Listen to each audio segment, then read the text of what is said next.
The blast destroyed the front of the 9-story building, killing 168 people, including many children who were in a childcare center just above the bomb site. More than 800 people were injured. As a massive rescue operation swung into action, police began the investigation, which became the biggest in American history. 90 minutes after the explosion, McVeigh was arrested for driving a vehicle without registration plates. Just before his release, 48 hours later, authorities connected him with the bombing after discovering that the truck that carried the bomb had been rented under one of McVeigh's aliases. Then the search was one for McVeigh's army buddy, Terry Nichols, who helped the veteran load the explosives on the truck. Their friend Michael Fortier was also charged with failing to inform authorities of the imminent attack. After an extensive trial, McVeigh was convicted on 11 counts of murder and conspiracy. He was sentenced to death and executed in 2001. Nichols stood trial twice. He was first found guilty of conspiring to build a weapon of mass destruction and 8 counts of involuntary manslaughter of federal officers and sentenced to life imprisonment. Then in 2004, he was found guilty of 161 counts of first-degree murder and sentenced to 161 consecutive life terms without the possibility of parole. In return for lesser charges, Fortier pleaded guilty and testified for the prosecution. He served 8 years of a 12-year sentence and was released into the Witness Protection Program. Today, the site of the bombing has been transformed into a national park that contains a memorial commemorating those who lost their lives in one of the worst acts of terrorism in U.S. history.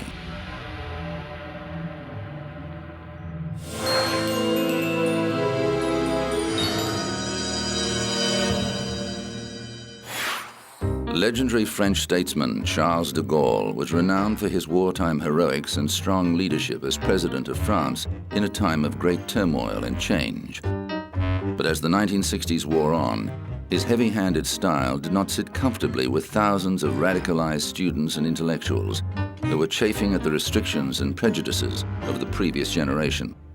In May 1968, discontent erupted in Paris. By the time it was over, France had been transformed. The problems first surfaced in March of that year, when a group of students, poets, and musicians occupied an administration building at Nanterre University to protest against class discrimination and university bureaucracy. They surrendered without incident, but unrest continued to build until it spilled into the streets 2 months later. After a rowdy protest, police fired tear gas into a crowd of students at the Sorbonne University and were forced to arrest hundreds of people as students flocked to the site in solidarity. Schools and universities across the nation were shut down and put under police guard. The situation escalated when 10 million workers went on strike to support the protests, and more than 1 million people marched through Paris. The problem grew so big that the government called a snap election. At one point, de Gaulle was even forced to seek refuge at a German Air Force base. France teetered on the brink of revolution, and the riots inspired similar actions around the world. Finally, the situation dissipated, and police withdrew from the universities. Students quickly occupied the Sorbonne again until police retook it on the 16th of June. De Gaulle won an overwhelming victory at the subsequent elections, but his presidency had been fatally weakened. He resigned in 1969 and died suddenly in 1970, 2 weeks before his 80th birthday.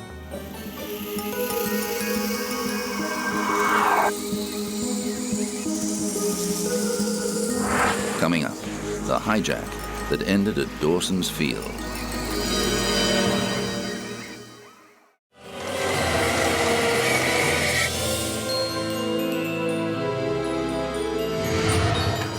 It became known as Black September.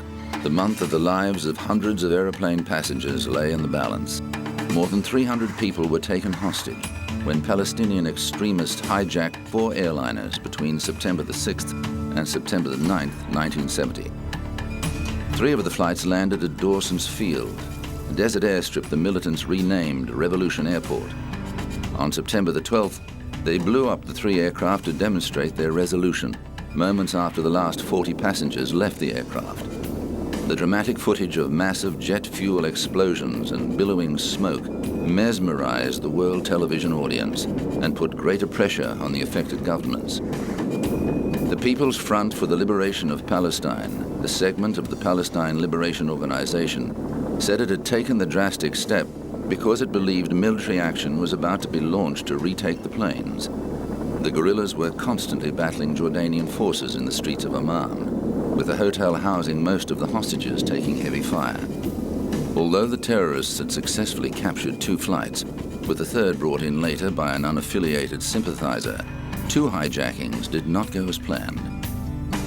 The taking of LL Flight 219 was foiled when pilot Uri Bar-Lev put the Boeing 707 into steep nosedive and threw the 2 terrorists off balance. The flight landed safely at Heathrow, where Layla Khaled was taken into custody. The other would-be hijacker, Patrick Arguello, died from injuries received during the struggle. A 4th flight refueled in Beirut, where another 9 militants boarded the plane and diverted to Cairo after its pilots successfully convinced the hijackers that the 747 was too big to land in the desert.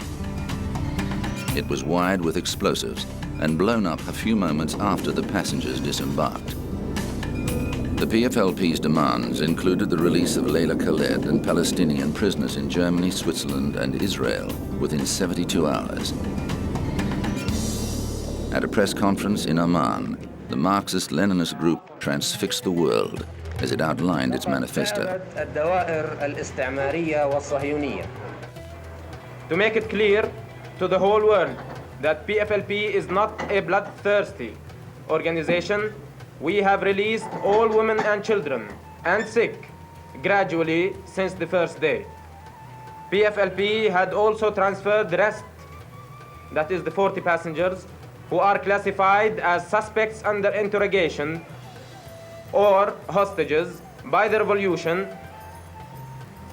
have transferred them into a more cozy place. Nevertheless, these people are now living in much better conditions than that on the airfield or in our refugee camps, and they will be kept there until our prisoners are released.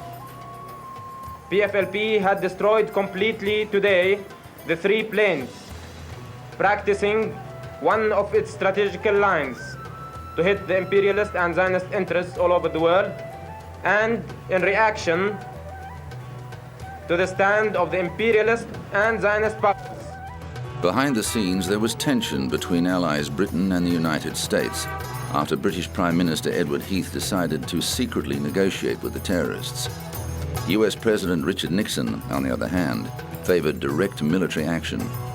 He instructed his Secretary of Defense, Melvin Laird, to arrange for PFLP positions to be bombed in retaliation for the hijackings. However, Laird told his president inclement weather made this impossible. He later admitted that this was an excuse to avoid carrying out the order, as he thought it would damage American interests given the country was already fighting a debilitating war in Vietnam. Nixon also announced that armed air marshals would travel on US commercial flights and that security would be stepped up at US airports. Calling hijacking piracy of the skies, he called on the international community to suspend airline services with countries that refuse to punish or extradite hijackers. The British government quickly assessed that a military solution was impractical and concentrated on resolving the standoff through diplomacy. It successfully negotiated an extension of the 72-hour deadline, and 6 days later, after an assurance that Khaled would be freed, most of the women and children were released. Jordan's leader King Hussein ended his policy of tolerating Palestinian militant activities in his country and launched an all-out war on the Palestinian Liberation Organization. The situation reached crisis point when Syrian tanks crossed the border. Hussein took the unprecedented step of secretly requesting that Israel launch a counterstrike, an appeal it denied. Within a year, the PLO had been driven from Jordan and set up headquarters in Lebanon, an act that was to have bloody consequences for that country. But the PFLP judged the hijackings a success.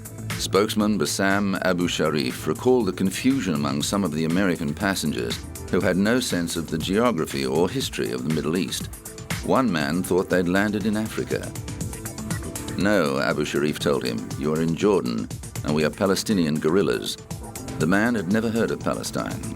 By the time the situation was resolved, many more Americans knew about the Palestinians' grievances. The events of Black September were the prelude to a more violent chapter in the struggle for the Palestinian cause. The 1970s saw several more hijacks and some deadly actions, including the massacre of Israeli athletes at the 1972 Munich Olympics and the murder of 27 people in the lobby of Israel's Lod Airport. Layla Khaled now lives in Jordan with her husband and sons and has renounced her support of hijacking as a valid means of protest. However, she says she stands by her actions in 1970 and believes the hijackings brought the Palestinian cause to world attention and demonstrated that governments could be held to ransom when the lives of their citizens were under threat. After the Dawson's Field hijackings, air travel was never the same again.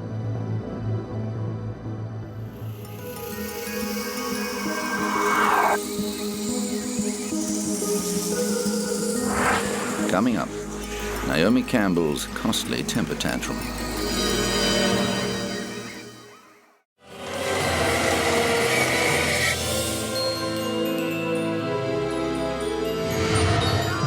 World-famous supermodel Naomi Campbell attracts attention wherever she goes. Since starting on the catwalk at the tender age of 15, Campbell has built a lucrative career in the beauty industry. She's appeared on the cover of Vogue, posed nude for Playboy, and starred in a string of music videos. Her ghost-written novel Swan was a bestseller, and she's worked on many charity projects for the people of sub-Saharan Africa. Campbell counts former South African leader Nelson Mandela as one of her friends. But as well as her exotic beauty, the model is also renowned for her fiery temper, a trait that has got into hot water on more than one occasion. In 2000, Campbell pleaded guilty to assaulting her assistant Georgina Galanis with a phone.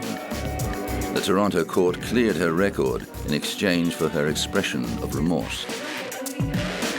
Just 6 years later, Campbell was back in court, this time accused of attacking her housekeeper, Anna Scavolino, with a jewel-encrusted mobile phone after becoming enraged over a missing pair of jeans. The housekeeper was treated for a head injury following the incident. Campbell did not appear at the initial hearing, and a bench warrant was issued for her arrest. But after her lawyer explained why she couldn't attend, Manhattan Criminal Court Judge Evelyn Laporte took back the warrant. The case was adjourned to November 15, 2006. The defense and prosecution were unsuccessful in cutting a deal, so the supermodel was forced to front court on the agreed date, clad demurely in a stylish, figure-hugging black dress. Her lawyer said Campbell hoped to reach an agreement that would only require community service.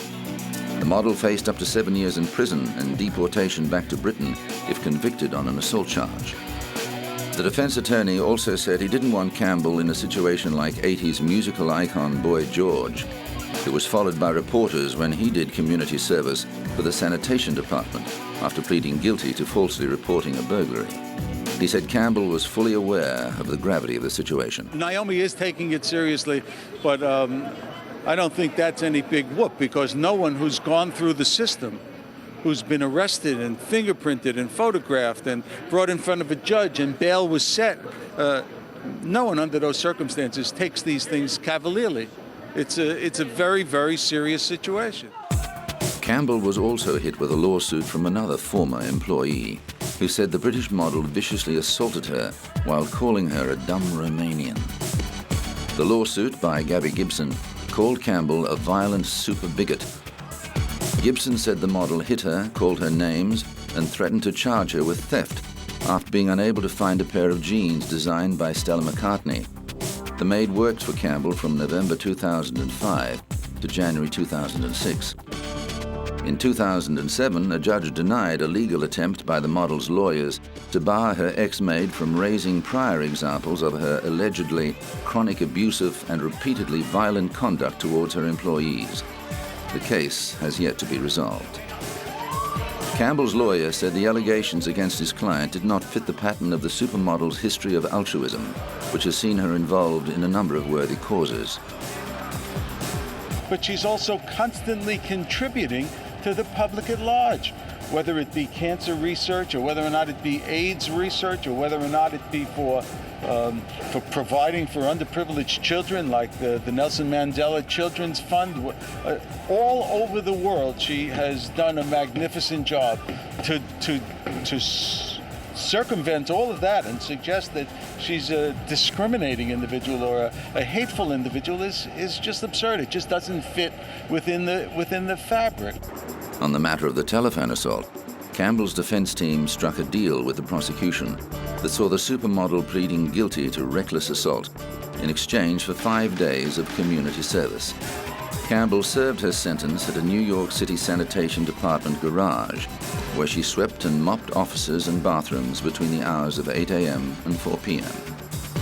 Campbell was also ordered to pay her maid's medical expenses and to attend a 2-day anger management program.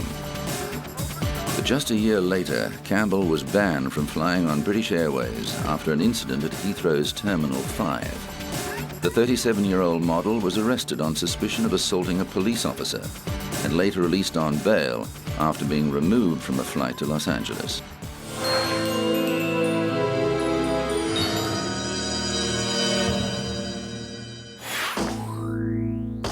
Britain's police traditionally patrol without firearms, but Liverpool's gangland wars of the mid-90s were so violent that Mersey police took the unusual step of taking to the streets fully armed.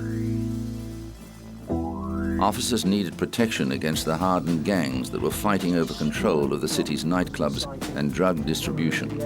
The explosive dispute led to the shooting death of David Ungi, the head of a powerful local family, in May 1995.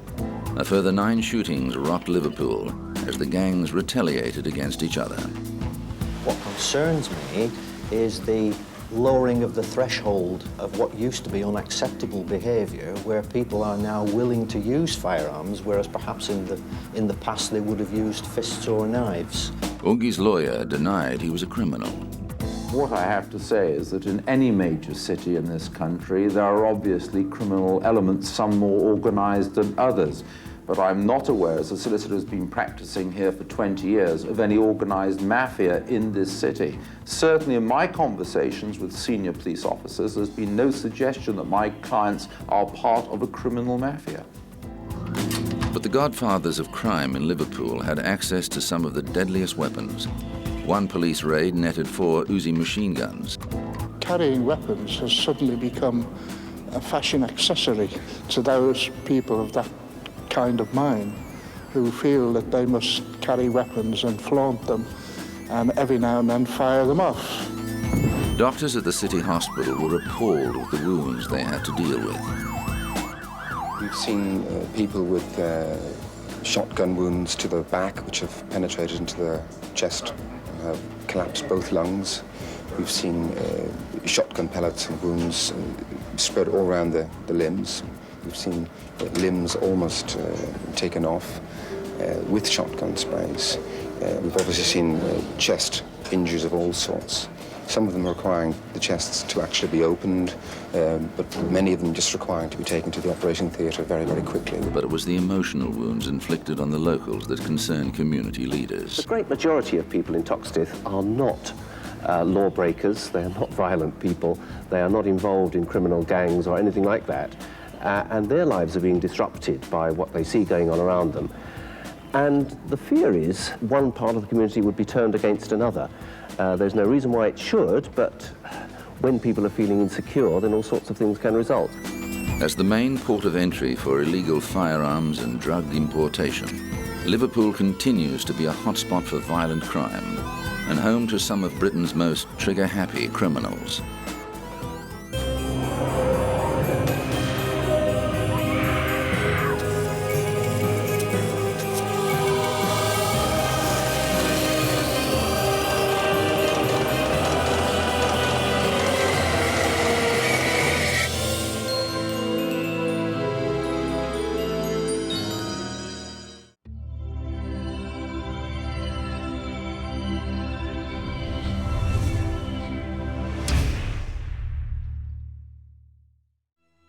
3.